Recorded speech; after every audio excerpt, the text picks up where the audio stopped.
ಮಾತಾ ಕಿ ವಂದೇ ಜಂಟಿ ಅಧಿವೇಶನದಲ್ಲಿ ಯಾವುದೇ ಸರ್ಕಾರವಿದೆ ಸರ್ಕಾರದ ಸಾಧನೆಗಳು ಯಾವ ಸಾಧನೆ ಮಾಡಿದ್ರು ಅಂತೇಳಿ ಬರ್ತದೆ. ಶೂನ್ಯ ಆದರೆ ಸೆಂಟ್ರಲ್ ಗೌರ್ಮೆಂಟ್ದವರು ನೀರಾಣಿಕೆ ಮಾಡಿದ್ರು ತಪ್ಪು. ಇವರು ಕಾರ್ಮಿಕರ ಹಕ್ಕನ್ನು ಕಳೆದುಕೊಳ್ತಾ ಇದ್ದಾರೆ. ಅದರಿಂದ ಎಷ್ಟು ಲಾಸ್ ಇದೆ ಅಂತ ಅದ್ರ ಬಗ್ಗೆ ಏನು ಗೊತ್ತಿಲ್ಲ ಅದನ್ನೇ ಅದರಲ್ಲಿ ಬರೆದುಕೊಡ್ತೀವಿ. ಅದನ್ನೇ ಓದಬೇಕು ಅಂತಂದಾಗ ಅವ್ರು ಓದಿಲ್ಲ. ಮೊದಲೇ ಪ್ಯಾರಾಗ್ರಾಫ್ ಲಾಸ್ಟ್ ಪ್ಯಾರಾಗ್ರಾಫ್ ಓದಿ ಬಂದು ಆಗಲ್ಲ ಇದು ಇಂಥ ತಪ್ಪು ಮಾಹಿತಿನ ಕೊಡೋದಿಲ್ಲ ಅನ್ನೋ ಸಲುವಾಗಿ ಅವರು ಸರ್ಕಾರ ಏನೇನು ತಪ್ಪು ಮಾಡಿದ್ರು ಅದಕ್ಕೆ ಬರ್ತಿತ್ತು ಹಕ್ಕು ರಾಜ್ಯಪಾಲರಿಗೆ ಅಂತ ಹೇಳಿದ್ದಾರೆ.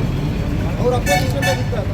ಬಟ್ ಆದರೆ ಗೌರ್ಮೆಂಟ್ ಅಂತಾಗಿದ್ದಾಗ ನಾವು ನಿದ್ದೆ ಮಾಡಬೇಕು.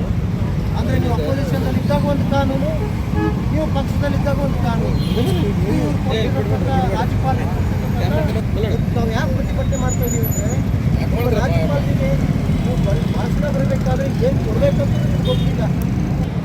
ಆದರೆ ಯಾರಿಗೆ ಗೌರವ ಕೊಡಬೇಕು ಅದನ್ನಾದರೂ ಕೊಡ್ರಿ.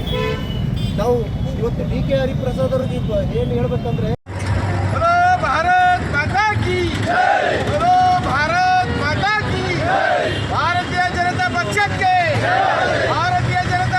ರಾಜ್ಯಪಾಲರಿಗೆ ಅಗೌರವ ತೋರಿದ ಕಾಂಗ್ರೆಸ್ ಸರ್ಕಾರಕ್ಕೆ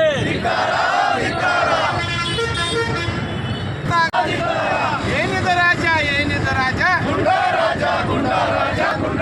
ಗುಂಡಾ ಹರಿಪ್ರಸಾದ್ ಅವರಿಗೆ